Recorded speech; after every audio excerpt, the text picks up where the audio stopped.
Margaret Thompson sat in the third pew from the front, the same spot she had occupied every Sunday for the past 15 years. The wooden bench felt colder than usual, matching the emptiness that had settled in her heart since Harold's funeral, 3 months ago. At 62, she never imagined she would be navigating life alone, especially without the man who had been her anchor through every storm. The morning sun filtered through the stained glass windows, casting colorful patterns. Across the sanctuary floor, Margaret adjusted her simple black dress and clutched her worn leather purse tighter. Inside was the envelope containing her monthly tithe, something she and Harold had never missed, even during their toughest financial times. Harold always said, their church family was their foundation, and giving back was their way of showing gratitude for God's blessings. Pastor Williams stepped up to the podium, his booming voice filling the sacred space. Margaret had always respected him, watching as he guided their small congregation through celebrations and sorrows alike. He had been there when Harold was diagnosed with cancer, offering prayers and comfort during those dark months. She remembered how he held her hand at the funeral, promising that the church would always be her home. Today felt different, though. As Margaret looked around, she noticed the whispered conversations that stopped when people saw her looking. Mrs. Henderson, who used to bring casseroles after Harold's passing, now averted her eyes. The Johnson family, longtime friends, seemed to have found new seats further back in the church. Margaret wondered if grief was making her paranoid, but the feeling of isolation was becoming harder to ignore. After the service, Margaret approached Pastor Williams as he shook hands with departing members. She waited patiently, watching him laugh and chat with other families. When her turn came, his smile seemed forced, and his greeting felt rushed. She mentioned wanting to discuss her volunteer schedule for the upcoming church fundraiser, something she had coordinated for the past 5 years. "Margaret, we need to talk," Pastor Williams said, his tone suddenly serious. "Come to my office tomorrow morning. There are some matters we need to address about your situation here at the church." His words hung in the air like a dark cloud, and Margaret felt her stomach drop. She nodded quietly, confusion and worry already beginning to consume her thoughts. That evening, Margaret sat in her empty kitchen, staring at the untouched dinner plate before her. The house felt enormous without Harold's presence, and now even her church seemed to be slipping away from her. She thought about all the years she and Harold had devoted to their faith community, the countless hours spent organizing events, cleaning the sanctuary, and supporting fellow members during difficult times. Harold had been the church treasurer for over a decade, handling every financial transaction with meticulous care. Margaret often helped him balance the books, watching, as he ensured every dollar was accounted for and properly allocated. They had always been transparent about their giving and never asked for anything in return except the fellowship and spiritual guidance they cherished so deeply. As Margaret prepared for bed, she couldn't shake the feeling that something was terribly wrong. Pastor Williams's demeanor had been so cold, so unlike the compassionate man who had comforted her during Harold's illness. She wondered if she had unknowingly offended someone, or if there were rumors circulating about her that she wasn't aware of. The uncertainty gnawed at her, making sleep seem impossible. She pulled out Harold's old Bible, the one with margins filled with his handwritten notes and highlighted passages. Opening to Psalms, she read the verses he had marked about finding strength in times of trouble. Harold always believed that challenges were opportunities for growth, but Margaret couldn't understand what lesson she was supposed to learn from losing her husband and now potentially losing her church family, too. The phone remained silent that evening, despite Margaret hoping someone from the congregation might call to check on her. In the months following Harold's death, the calls and visits had gradually decreased, but she had attributed that to people simply returning to their normal routines. Now she wondered if there was something more deliberate about the growing distance between her and the people she had considered her closest friends.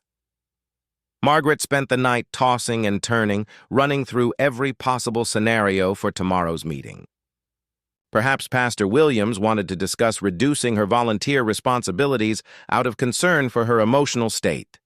Maybe there were financial matters related to Harold's former position that needed clarification. She tried to convince herself that her fears were unfounded, but the pit in her stomach suggested otherwise. Margaret arrived at the church 15 minutes early, her hands trembling as she knocked on Pastor Williams' office door. The familiar smell of coffee and old books that usually comforted her now seemed overwhelming. She had barely slept, spending most of the night praying for strength and trying to prepare herself for whatever news awaited her. "Come in, Margaret," Pastor Williams called out, but his voice lacked its usual warmth. As she entered, she noticed he wasn't alone. Deacon Roberts and Mrs. Patterson, the church secretary, sat in chairs facing his desk. Their expressions were stern, and Margaret felt like she was walking into a courtroom rather than a pastoral office. Pastor Williams gestured to an empty chair, and Margaret sat down carefully, placing her purse on her lap. The silence stretched uncomfortably before Pastor Williams cleared his throat and pulled out a manila folder from his desk drawer. Margaret's heart began racing as she recognized Harold's neat handwriting on some of the documents visible inside. "Margaret, we've been conducting a thorough review of the church finances, particularly focusing on the period when Harold served as treasurer," Pastor Williams began, his eyes avoiding direct contact with hers. "Some discrepancies have come to light that we find very concerning and, frankly, quite troubling for our congregation." The words hit Margaret like a physical blow. She gripped her purse tighter, feeling the room spin slightly around her. "I don't understand," she managed to whisper. "Harold was always so careful with the books. He never made mistakes with the finances." Deacon Roberts leaned forward, his face harsh and unforgiving. "Margaret, we're not talking about simple accounting. Errors! We're talking about missing funds, unauthorized transfers, and financial irregularities that span several years. The evidence suggests deliberate manipulation of church accounts." Margaret felt her breath catch in her throat. The accusation was so absurd, so completely contrary to everything she knew about her husband, that she wondered if this was some terrible nightmare. Harold had been the most honest man she had ever known, someone who would return a penny if he found it on the ground and suspected it belonged to someone else. "That's impossible," Margaret said, her voice growing stronger despite her shock. "Harold would never steal from the church. Never. There has to be some mistake, some misunderstanding. Can I see the records? I helped him with the books sometimes. Maybe I can explain what you're seeing." Mrs. Patterson spoke up for the first time, her tone condescending and cruel. "Margaret, dear, we understand this must be difficult to accept, but the evidence is quite clear. Harold had access to all accounts, and the missing money coincides exactly with his tenure as treasurer. We've had an independent accountant review everything." Pastor Williams pulled out several sheets from the folder, spreading them across his desk. Margaret leaned forward to look, but the numbers seemed to blur together through her tears. She had helped Harold with these same reports countless times, and she knew how methodical and precise he had always been. Something was wrong with this entire situation, but she couldn't understand what was happening. "How much money are you saying is missing?" Margaret asked, her voice barely audible. The question felt surreal, like she was asking about someone else's life entirely. "Nearly $40,000 over the past 5 years, Deacon Roberts replied coldly. "Money that was supposed to go toward building improvements, community outreach programs, and emergency assistance for church members in need. Money that families in our congregation sacrificed to give, trusting that it would be used for God's work." The number was staggering, and Margaret felt physically ill. Even if Harold had wanted to steal such an amount, which was completely impossible, they had lived modestly their entire marriage. Their small house was paid off, they drove an old sedan, and their biggest luxury was their annual camping trip to the mountains. Where would $40,000 even go? "I want to see our bank statements," Margaret said firmly, surprising herself with her sudden clarity. "Our personal accounts, our savings, everything. You'll see that we never had." Any unexplained money. Harold and I lived on his pension and our small savings. We never had extra money lying around. Pastor Williams exchanged glances with the others before responding. Margaret, we're not here to debate the evidence.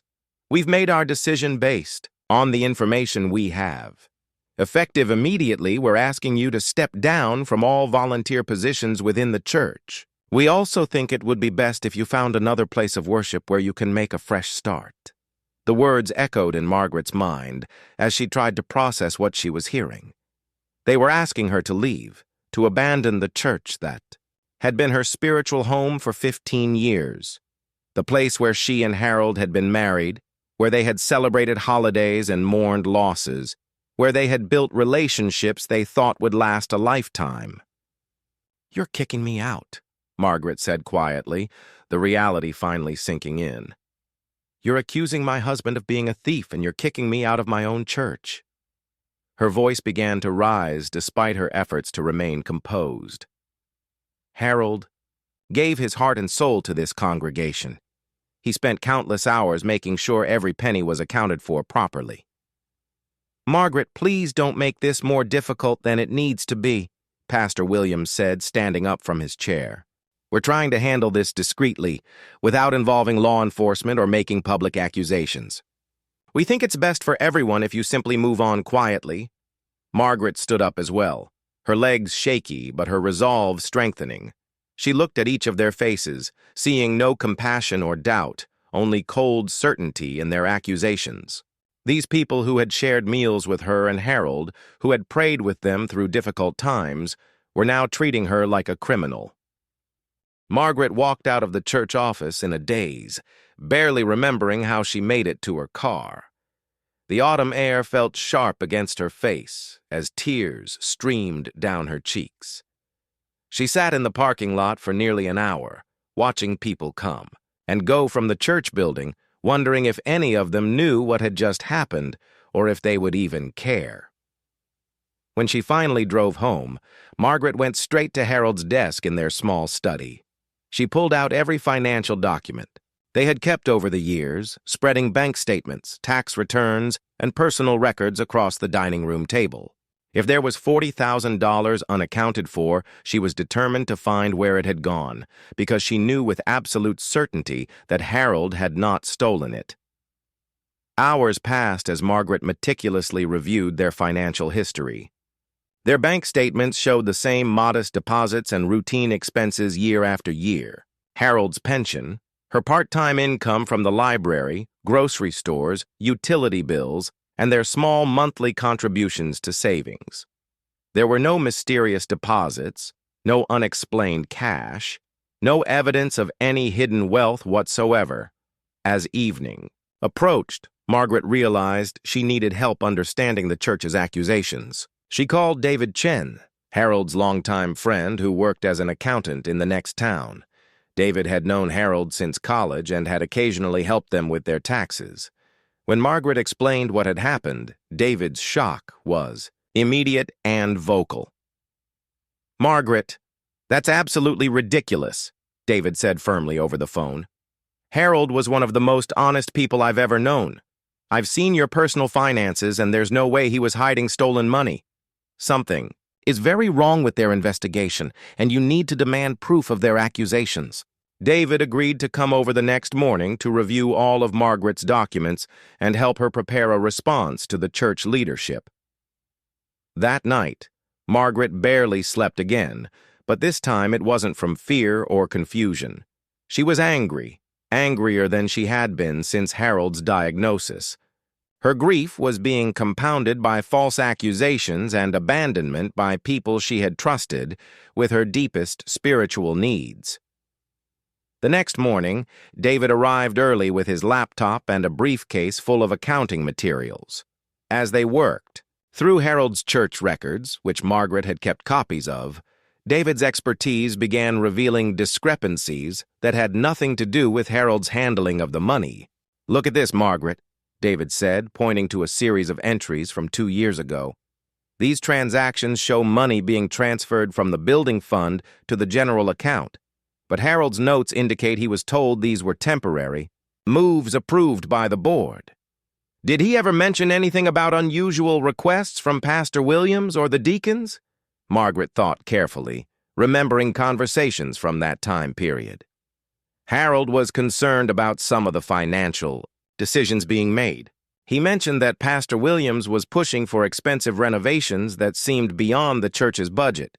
Harold tried to advise caution, but Pastor Williams said he had faith that the money would be provided. As they continued reviewing the records, a disturbing pattern emerged. Harold's meticulous notes showed that he had repeatedly questioned certain expenditures and transfers, always seeking proper authorization and documentation. His concerns had been dismissed or overruled by Pastor Williams, who claimed to have board approval for various financial decisions. Margaret, I think Harold was actually trying to protect the church's money, not steal it, David said grimly. These notes suggest he was uncomfortable with some of the financial management decisions being made above his level. It looks like he was being set up as the fall guy for someone else's mismanagement or worse. The revelation was both vindicating and heartbreaking. Harold had died believing he had served his church faithfully, never knowing that his integrity would be questioned after his death. Margaret felt a fierce protectiveness rise up in her chest, a determination to clear her husband's name and expose the truth about what had really happened to the missing money. David helped Margaret organize all their evidence and prepare a formal response to the church leadership. He also suggested that she contact an attorney who specialized in non-profit financial matters, since the accusations were serious enough to potentially result in criminal charges if pursued further. That afternoon, Margaret drove back to the church, her hands steady on the steering wheel for the first time in days. She had called ahead and demanded another meeting with Pastor Williams and the board members. This time, she was not going to be intimidated or dismissed without a fight. The meeting was tense from the moment Margaret walked into the conference room. Pastor Williams seemed surprised by her composed demeanor and the folder of documents she carried.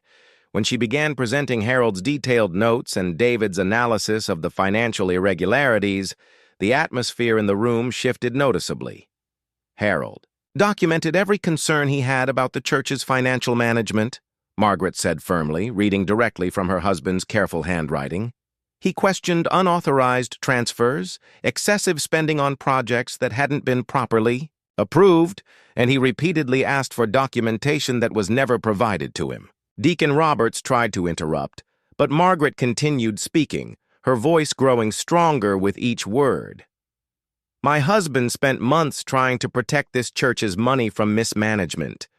He died believing he had served faithfully, and now you're trying to destroy his reputation to cover up your own mistakes or worse. Pastor Williams's face had grown pale as Margaret presented more evidence. The detailed record showed that Harold had been asking the right questions and following proper procedures, while others had been making financial decisions without appropriate oversight or documentation. Furthermore, Margaret concluded, I'm prepared to take this matter to the authorities if necessary. Harold's reputation means everything to me, and I will not allow you to destroy it based on false accusations and sloppy investigation. The silence that followed Margaret's presentation was deafening. Pastor Williams shifted uncomfortably in his seat, no longer meeting her eyes directly. Mrs. Patterson shuffled through papers nervously, while Deacon Roberts stared at the table with a grim expression. Margaret could sense that her evidence had shaken their confidence in their accusations, but she wasn't finished yet. I've also spoken with an attorney who specializes in non-profit financial matters, Margaret continued, watching their reactions carefully. He's very interested in reviewing this case, particularly the lack of proper documentation for many of the financial decisions that Harold questioned. He mentioned that wrongful accusations against fiduciaries can result in serious legal consequences. Pastor Williams finally spoke, his voice noticeably less authoritative than before. Margaret, perhaps we were hasty in our conclusions. The financial situation is complex, and maybe we need to conduct a more thorough investigation before making any final determinations about Harold's involvement. Harold had no involvement in any wrongdoing, Margaret replied firmly. What you need to investigate is who authorized the transactions that Harold questioned and why proper documentation was never provided to him. As treasurer, he was responsible for implementing decisions made by the board, not making unauthorized financial choices. Over the following weeks, Margaret's determination to clear Harold's name led to discoveries that shocked the entire congregation. With David's help and pressure from the attorney she had consulted, a proper forensic accounting review was conducted by an independent firm. The results revealed a pattern of financial mismanagement that had nothing to do with Harold's careful record-keeping. The missing money had been used for unauthorized expenses that Pastor Williams had approved without board knowledge. Expensive furniture for his office, costly conference trips that exceeded budgeted amounts, and renovations to the parsonage that were never properly documented or approved. Harold's notes showed that he had questioned many of these expenditures and had been told they were temporary advances that would be repaid or properly authorized later. When confronted with the forensic evidence, Pastor Williams initially tried to defend his actions as necessary expenses for the church's growth and his ministry effectiveness. He claimed that Harold had been aware of and supportive of these decisions, but Harold's meticulous documentation proved otherwise. Every questionable transaction had been noted by Harold with requests for proper authorization that were never fulfilled. The revelation split the congregation down the middle. Some members were horrified to learn that their trusted pastor had been misusing church funds and had attempted to blame a deceased man for his actions. Others found it difficult to believe that Pastor Williams, who had led them for over a decade, could be capable of such deception and betrayal. Margaret found herself in the unexpected position of having some church members approach her with apologies and expressions of support. Mrs. Henderson, who had avoided her for months, came to her, house with tears in her eyes and a casserole, admitting that she had been wrong to believe the accusations against Harold without question. "I should have known better," Mrs. Henderson said as they sat in Margaret's kitchen. "Harold was always so honest and careful with everything he did. I let gossip and fear cloud my judgment, and I'm deeply sorry for how I treated you during this terrible time." The Johnson family also reached out, explaining that they had been torn between their loyalty to Pastor Williams and their knowledge of Harold's character. They had distanced themselves from Margaret because they didn't know how to handle the conflicting information, but now they wanted to make amends and offer their support. However, not everyone was ready to accept the truth. A group of Pastor Williams's strongest supporters continued to defend him, suggesting that the forensic investigation was biased or that Harold must have been involved somehow. These members made it clear that they still considered Margaret unwelcome in their church, creating a painful division that seemed impossible to heal. Margaret realized that even though Harold's name had been cleared, her relationship with the church would never be the same. Too much damage had been done, too many hurtful words had been spoken, and too many people had shown their true character during the crisis. The place that had once felt like a spiritual home now felt like a battlefield where she had fought for her husband's honor. Pastor Williams eventually resigned under pressure from the board and the denominational leadership. The church began the difficult process of healing and rebuilding trust, but Margaret knew that she could not be part of that process. The wounds were too deep, and the memories of abandonment and false accusations were too fresh.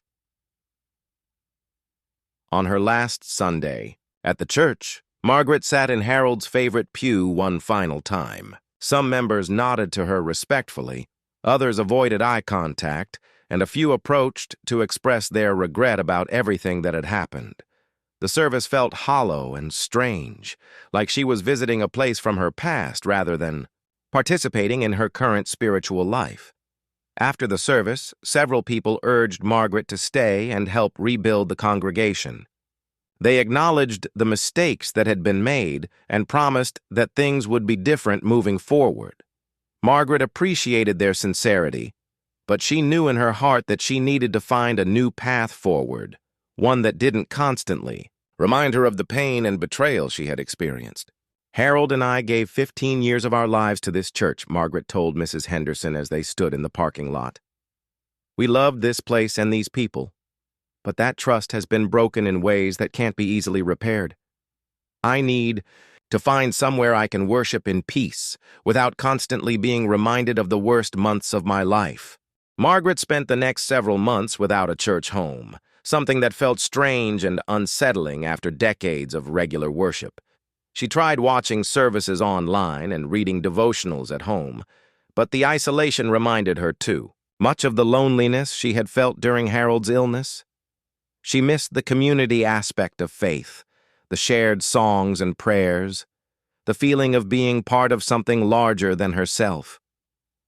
During this time, Margaret focused on rebuilding her life as a single woman. She increased her hours at the library, finding comfort in helping people find books and information. Her colleagues there had been supportive throughout her ordeal with the church, and she appreciated having a place where she was valued and respected without any complicated history.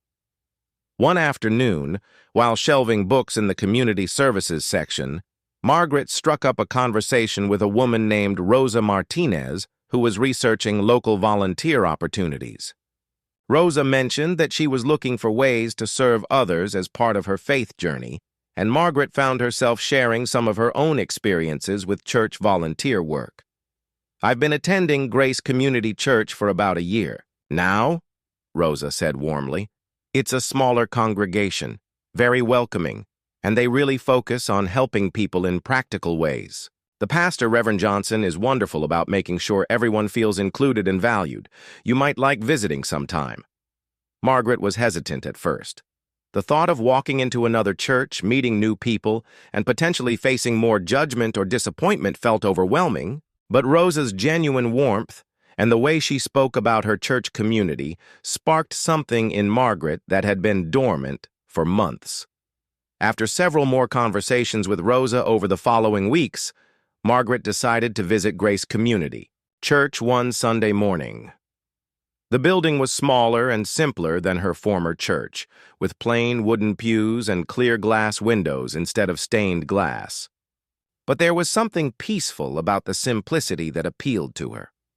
Reverend Johnson was a woman in her 40s, with graying hair and kind eyes that seemed to genuinely see each person in the congregation. Her sermon that morning was about second chances and new beginnings, themes that resonated deeply with Margaret's current situation. The message felt personal without being intrusive, hopeful without being naive. After the service, several people introduced themselves to Margaret, but without the overwhelming pressure she had feared. They seemed genuinely interested in getting to know her as a person, not just as a potential new member to recruit. Rosa introduced her to a few other women around her age, and Margaret found herself accepting an invitation to join their weekly coffee group. The coffee group met at a small cafe downtown every Tuesday morning. The women came from different backgrounds and life experiences, but they shared a common desire to support each other through faith and friendship. Margaret was surprised by how easy it was to open up to these women about her recent struggles, and even more surprised by their responses. "I went through something similar with my former church," shared Linda, a woman in her 70s who had moved to town a few years earlier. "Sometimes religious communities can become so focused on protecting their reputation that they forget about showing compassion to individuals who are hurting. It doesn't mean faith isn't valuable, just that some churches lose their way." Another woman, Patricia, had experienced financial difficulties that led to whispered gossip and judgment at her previous church. "People can be quick to assume the worst about situations they don't understand," she said. "I found that smaller congregations like Grace tend to be less caught up in politics and more focused on actually caring for each other." Over the next few months, Margaret found herself looking forward to both Sunday services and Tuesday coffee meetings. Reverend Johnson's approach to ministry was refreshingly different from what she had experienced before. Instead of focusing on rules and hierarchy, she emphasized personal growth, community service, and practical application of faith principles. When Margaret finally felt comfortable enough to share her story with Reverend Johnson, the pastor's response was both compassionate and empowering. "I'm so sorry you went through that experience," she said. "False accusations and abandonment by a faith community can be deeply traumatic. I hope you know that your worth isn't determined by how others treated you, and your husband's character wasn't diminished by their unfounded suspicions." Reverend Johnson also offered Margaret opportunities to use her skills and experience in ways that felt meaningful rather than obligatory. When she learned about Margaret's background in organizing church events and managing finances, she asked if Margaret might be interested in helping with the church's community outreach programs, but without pressure or expectations. Margaret started small, helping to coordinate the monthly food distribution for local families in need. The work felt purposeful and brought her into contact with people who were facing real challenges and appreciated the support. Unlike her former church activities, which had sometimes felt more about maintaining appearances than helping people, this work had immediate and visible impact. As Margaret became more involved with Grace Community Church, she realized that her painful experience at her former church had taught her valuable lessons about authentic faith community. She had learned to recognize the difference between genuine caring and superficial politeness, between leaders who served others and those who expected to be served. The healing process was gradual, but Margaret began to feel hopeful about her future in ways she hadn't expected. She was building new friendships based on mutual respect and shared values rather than just habit and proximity. She was discovering aspects of her own strength and resilience that had been hidden during her years of depending on Harold and following familiar routines. 2 years after the devastating experience at her former church, Margaret had found not just a new spiritual home, but a renewed sense of purpose and identity. Grace Community Church had become a place where she could honor Harold's memory while building her own legacy of service and compassion. The pain of betrayal had gradually transformed into wisdom and strength. Margaret's role in the community outreach program had expanded naturally as her confidence and connections grew. She now coordinated not just the food distribution, but also a financial literacy program for families struggling with debt and budgeting. Her experience with Harold's meticulous record-keeping and her recent crash course in church finances made her uniquely qualified to help others navigate their financial challenges. "You have a gift for explaining complicated things in simple terms," Rosa told her one Tuesday morning at their coffee group. "And people trust you because they can see that you've been through difficult times yourself. You're not just giving advice from a comfortable distance." The financial literacy program had grown from a small monthly workshop to a comprehensive support system that included one-on-one counseling, group classes, and partnerships with local banks and credit unions. Margaret found deep satisfaction in helping families avoid the kinds of financial misunderstandings and mismanagement that she had witnessed in her former church. One of her most rewarding success stories involved a young couple, Maria and James, who had been facing foreclosure on their home due to unexpected medical bills and predatory lending practices. Through Margaret's program, they learned how to negotiate with creditors, restructure their debt, and create a sustainable budget that allowed them to keep their home. "Mrs. Thompson saved our family," Maria said during one of the program's anniversary celebrations. "She didn't just teach us about money management. She showed us that making mistakes doesn't make us bad people, and that asking for help is a sign of strength, not weakness." Margaret's story had also become a source of inspiration for others who had experienced rejection or betrayal from religious communities. Word had spread through informal networks about the widow who had fought to clear her husband's name and then found healing through service to others. People began reaching out to her for advice and support. Reverend Johnson recognized Margaret's unique ministry and formally asked her to consider becoming a lay counselor for people dealing with church-related trauma. The position would involve training in pastoral care and working with individuals who had been hurt by religious institutions or leaders. You have credibility with people who have been wounded by the church because you've walked that path yourself, Reverend Johnson explained. Your experience, combined with your natural compassion and practical wisdom, could help others find their way back to faith and community. Margaret accepted the role and underwent extensive training in pastoral counseling, conflict resolution, and trauma-informed care. She learned about the surprisingly common phenomenon of spiritual abuse and the specific challenges faced by people who had been harmed by religious communities they had trusted. Her first counseling case involved an elderly man named Frank, whose adult children had turned his church against him during a family financial dispute. Like Margaret, Frank had been falsely accused of impropriety and ostracized by people he had considered family. The parallels to her own experience were striking, but Margaret was surprised by how healing it felt to help someone navigate similar pain. I never thought anything good could come from what I went through, Margaret told Frank during one of their sessions. But now I understand that sometimes our worst experiences prepare us to help others in ways we never could have imagined. As Margaret's reputation as a counselor grew, she began receiving referrals from other churches, social service agencies, and even attorneys who encountered clients dealing with religious trauma. Each person's story was unique, but Margaret found common threads of betrayal, abandonment, and the struggle to maintain faith despite institutional failures. 3 years after leaving her former church, Margaret received an unexpected phone call from Mrs. Henderson. The congregation was still struggling with division and declining membership following Pastor Williams's resignation and the financial scandal. Several members had reached out to Margaret, hoping she might consider returning to help with the healing process. "We know we hurt you terribly," Mrs. Henderson said, her voice heavy with emotion. "But some of us have learned from our mistakes, and we think the church could benefit from your wisdom and experience. Would you consider meeting with a small group of us to discuss possibilities?"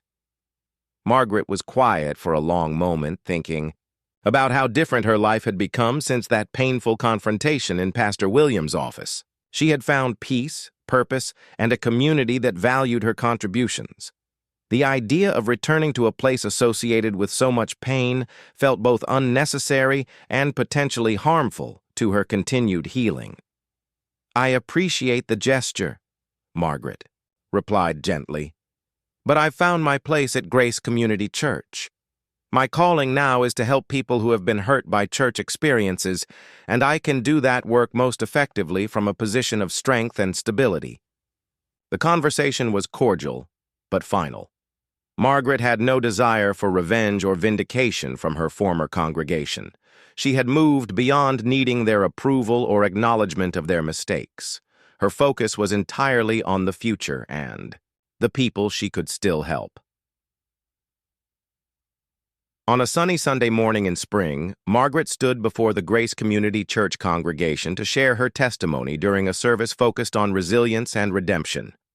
She spoke about losing Harold, facing false accusations, and discovering that sometimes the worst things that happen to us can become the foundation for our greatest contributions to others.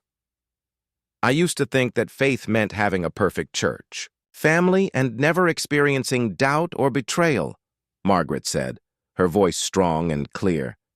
"Now I understand that real faith is what carries us through the times when people disappoint us and institutions fail us. It's what helps us choose forgiveness over bitterness and service over self-pity."